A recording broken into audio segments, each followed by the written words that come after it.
মুসলমান ভাইয়েরা আমার, আল্লাহ সুবহানাহু ওয়া তাআলা দুনিয়ার জমিনে আমাদেরকে পাঠায়া দিয়া আল্লাহ সুবহানাহু ওয়া তাআলা উদ্দেশ্য ছাড়া দুনিয়াতে আমাদেরকে পাঠাই নাই।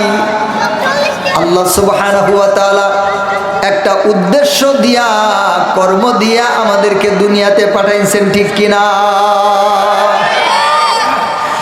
মুসলমান ভাইয়েরা আমার, দুনিয়াতে যদি আমরা যেমনে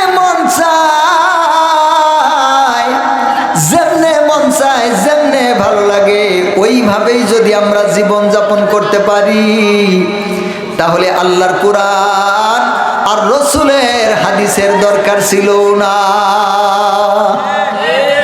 যেমনে মন চাই অমনে যদি আমরা জীবন যাপন করি,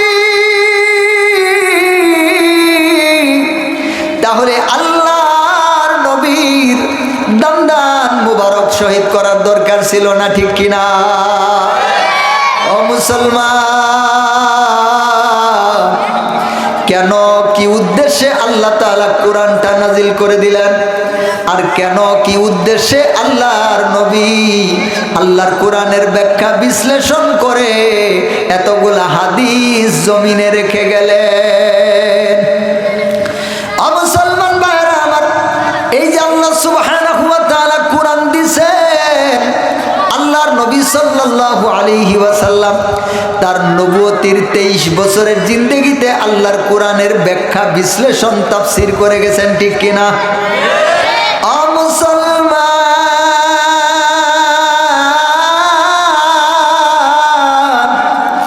যদি এমনে এমনে জীবন যাপন করলেই আল্লাহর জান্নাতে যাওয়া যাইতো, তাহলে আল্লাহর নবীর এত কষ্ট করার দরকার হতো না, ঠিক কিনা?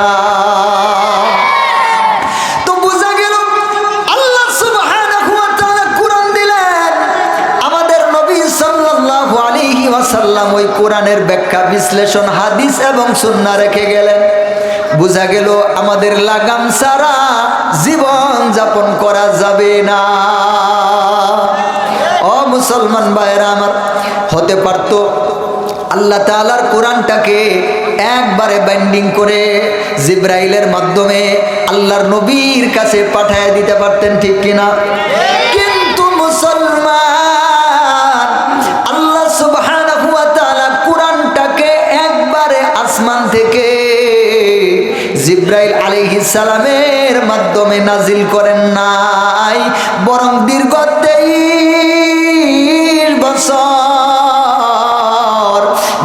23 বছর সময় নিয়ে আল্লাহ তাআলা বিভিন্ন ঘটনার পরিপ্রেক্ষিতে আল্লাহর কোরআনকে নাজিল করে দিয়েছেন, যাতে করে আল্লাহ তাআলা এই কথাটা বান্দাদেরকে বুঝাইতে পারেন, বান্দারা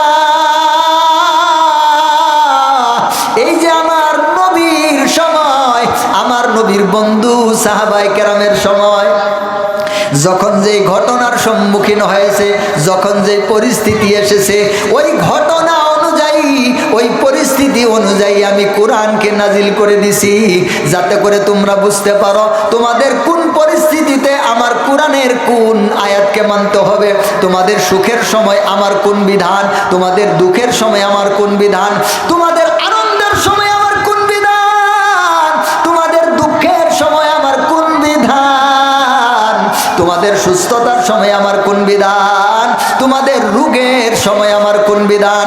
অর্থাৎ তোমার 24 ঘন্টা সময়ের মধ্যে, তোমার 24 ঘন্টা জিন্দেগির একদিনের সময়ের মধ্যে তখন যা কিছু করা দরকার আমি আল্লাহ কোরআনের মধ্যে সব কিছু নাজিল করে দিয়েছি। বলেন সুবহানাল্লাহ।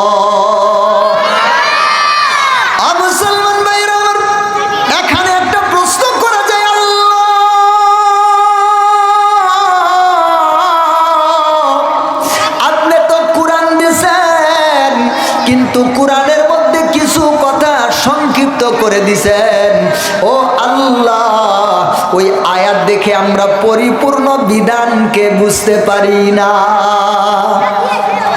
আপনি নামাজ পড়ার জন্য বলছেন, নামাজ আদায় করার জন্য বলেছেন, কিন্তু নামাজটা কোন পদ্ধতিতে পড়ব, সেজদাটা কোন দিকে করব, দাঁড়াবো না বসবো, না দাঁড়ায় পশ্চিম দিকে দাঁড়াবো, না পূর্ব দিকে দাঁড়াবো, নাকি উত্তর দিকে দাঁড়াবো, নাকি দক্ষিণ দিকে দাঁড়াবো, রুকুটা সামনের দিকে করব না ডান দিকে করব, আর কোন সময়ের মধ্যে কোন দোয়াটা পড়ব, দোয়া মাসুরা কোন সময় পড়ব, আত্তাহিয়াতু কোন সময় পড়ব, আবার আল্লাহর নবীর উপর দরুদ শরীফটা কোন সময় পড়ব। ও মুসলমান, আল্লাহর কোরআনের মধ্যে এরকম বিস্তারিত ভাবে আছে নাকি? বুঝে নাই মনে হয়। ওয়াজটা একটু ভালো করে বুঝতে হবে, একটু মনোযোগ দিয়ে বুঝতে হবে। এবার যদি আপনি আল্লাহর পরিপূর্ণ কোরআন শরীফটা খুলে দেখেন, পরিপূর্ণ কোরআনের মধ্যে 2 রাকাত নামাজ পড়ার যে নিয়ম কানুনটা আছে, আপনি 2 রাকাত নামাজ পড়ার পরিপূর্ণ নিয়ম কানুন কোরআন শরীফের মধ্যে পাবেন না। আল্লাহ তাআলা নামাজ আদায় করতে বলেছেন, অনেক জায়গার মধ্যে নামাজ আদায় করার জন্য বলেছেন, কিন্তু নামাজের পদ্ধতিটা কি, নামাজের সিস্টেমটা কি, নামাজের অবস্থাটা কি, নামাজের নমুনাটা কি, আল্লাহ সুবহানাহু ওয়া তাআলা তার কালামের মধ্যে বিস্তারিত দেন নাই। এবার যারা কোরআন পড়ে নাই এরা বলবে হ আছে, কারণ ওরা জানেই না যে আল্লাহ তাআলা কোরআনের মধ্যে পরিপূর্ণভাবে সব বিধানগুলা দেন নাই। আল্লাহ তাআলা কোরআনের মধ্যে বিধানের নামগুলা বলে দিয়েছেন, তোমরা এটা করবা, এটা করবা, এটা করবা, এরকম করবা। আল্লাহ সুবহানাহু ওয়া তাআলা যতগুলা বিধান দিয়েছেন এর মধ্যে অধিকাংশ বিধান আল্লাহ তাআলা কোরআনের মধ্যে বলে দিয়েছেন, আর কোরআনের মধ্যে সংক্ষিপ্ত করে দিয়েছেন। বলেন আলহামদুলিল্লাহ। মুসলমান ভাইরা আমার, আল্লাহ তাআলা যদি কোরআনের মধ্যে সমস্ত ইবাদতের ডিটেইলস করে নিয়ম কানুন দিতেন, বিস্তারিতভাবে নিয়ম কানুন দিতেন, তাহলে কোরআনটা আর এতটুকু কোরআন থাকতো না, এই কোরআনটা ট্রাক দিয়ে নিয়ে যাওয়া লাগতো। এই কোরআন আর হেফজ করে বুকের মধ্যে ধারণ করা সম্ভব হতো না। এই কোরআনটা তখন আর বুকে বহন করার সুযোগ হতো না। এই কোরআনটা শুধুমাত্র জাদুঘরে রেখে দেওয়া লাগতো, ঠিক কিনা?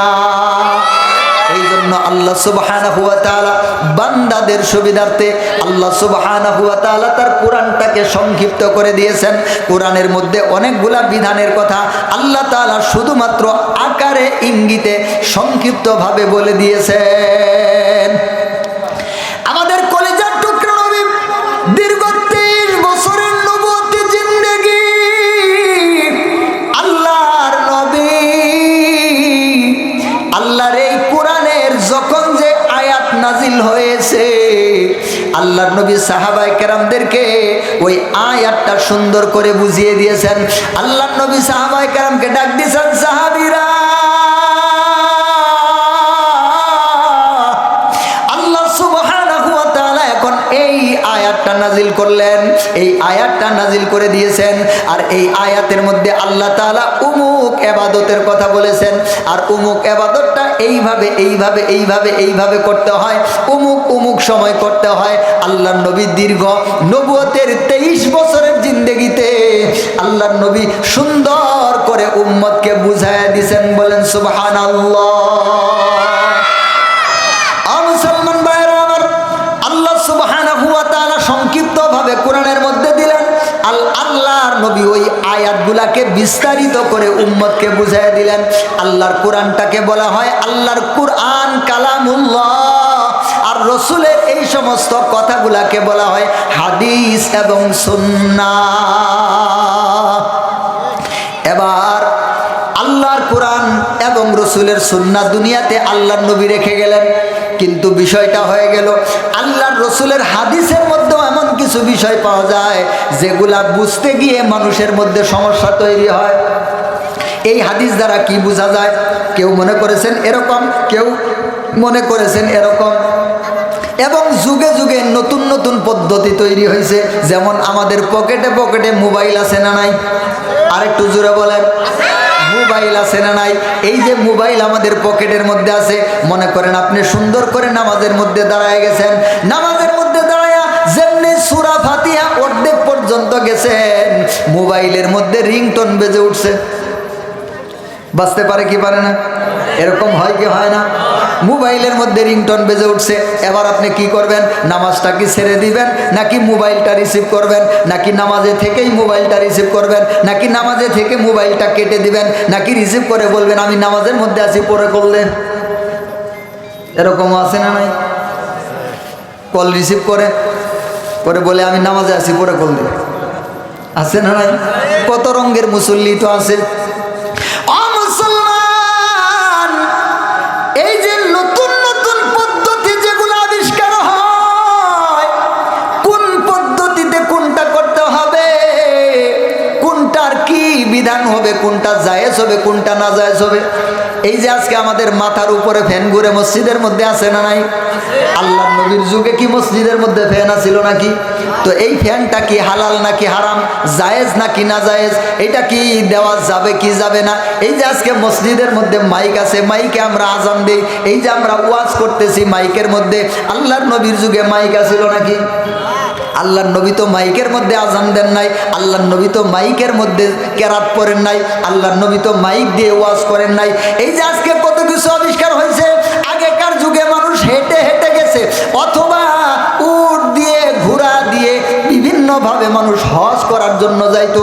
এখন মানুষ উপর দিয়ে এরোপ্লেন দিয়ে যায়, ঠিক কিনা?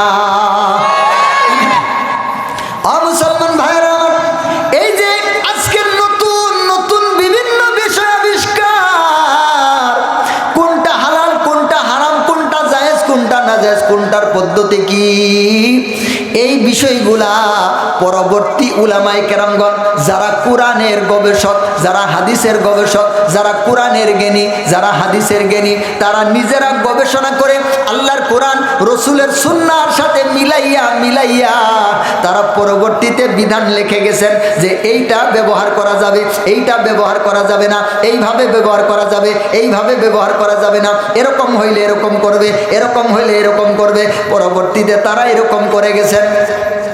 এই পরবর্তী ইমামগণ যেই বিষয়টা রেখে গেছেন, এটা হচ্ছে দুইটা বিষয়, একটার নাম হচ্ছে ইজমা, আর একটার নাম হচ্ছে কিয়াস। বুঝাইতে পারলাম? একটার নাম কি? একটু জোরে বলেন, একটু জবান খুলে বলেন, আর একটু জোরে বলেন। এজমানা, এজমানা, ইজমা, কি নাম? ইজমা। আর দ্বিতীয়টার নাম হচ্ছে কিয়াস। বলেন নাম কি? আর একটু জোরে বলেন। দ্বিতীয়টার নাম হচ্ছে কিয়াস। তাহলে কয়টা জিনিস পেলাম? তাহলে আমরা চিন্তা করে দেখেন। এক নম্বর পাইলাম আল্লাহ সুবহানাহু ওয়া তাআলার কোরআন, দুই নম্বর পাইলাম আল্লাহর রাসূল সাল্লাল্লাহু আলাইহি ওয়াসাল্লামের হাদিস। এক নম্বর কোরআন, দুই নম্বর আল্লাহর নবী সাল্লাল্লাহু আলাইহি ওয়াসাল্লামের হাদিস। তবে এখানে একটা কথা আছে, শুধুমাত্র হাদিস না, আল্লাহর নবী সাল্লাল্লাহু আলাইহি ওয়াসাল্লাম অনেক কথা বলে গেছেন। এর অনেকগুলা কথা এমন আছে যেগুলা আমাদের জন্য পালনীয় নয়। আল্লাহর নবীর কথা যেগুলা একটা সময়কে উদ্দেশ্য করে, একটা অবস্থাকে উদ্দেশ্য করে বলেছেন, ওইটা হাদিস, তবে ওইটা পালন করার হাদিস না। ওইটাও হাদিস, ওইটাও কি? কথা কয় না কেন? ওটাও হাদিস, তবে ওইটা কি না? পালন করার হাদিস না। এই জন্য আল্লাহর নবীর যেই কথাগুলা পরবর্তীতে বাদ দেওয়া হয়েছে, শুধুমাত্র ওই সময়কে লক্ষ্য করে বলেছিলেন, ওই হাদিসগুলা আজকে আমাদের জন্য আমলযোগ্য নয়, ওগুলা হাদিস। তবে যেই হাদিসগুলা আমলযোগ্য, এই হাদিসগুলাকে বলা হয় সুন্নাহ। তাহলে এবার বুঝেন, এক নম্বর আল্লাহর কোরআন, দুই নম্বর হচ্ছে সুন্নাহ, তিন নম্বর হচ্ছে ইজমা, চার নম্বর কিয়াস। এক নম্বর কি? কোরআন, দুই নম্বর কি? সুন্নাহ, তিন নম্বর কি? ইজমা, চার নম্বর হচ্ছে কিয়াস। এই চারটা হচ্ছে ইসলামের দলিল। বুঝাইতে পারলাম কথা? ও মুসলমান, এই চারটা দলিল অনুযায়ী যদি কোনো ব্যক্তি কোনো কাজ করে, কোনো ইবাদত করে, তাহলে এই ইবাদতটা হবে ইবাদত। আর যদি এই চার দলিলের বাইরে কোনো কাজ করে, কোনো ইবাদত করে, এটার নাম ইবাদত হবে না, এটার নাম হবে বিদআত।